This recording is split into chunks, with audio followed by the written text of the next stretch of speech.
నాన్నా, నువ్వు రోజు గంటకు ఎంత సంపాదిస్తావు నాన్నా? ఆ ఎందుకలా అడుగుతున్నావు? హా, నేను రోజు గంటకు 500 సంపాదిస్తాను. నాన్నా, నాకొక 250 రూపాయలు ఇస్తావా?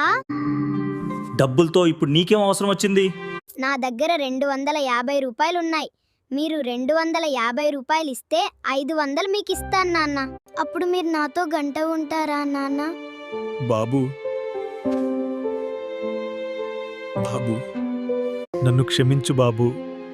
డబ్బు సంపాదించడంలో నీ చిన్న హృదయాన్ని చూడలేకపోయాను. ఇకపై నీకోసం సమయం కేటాయిస్తాను.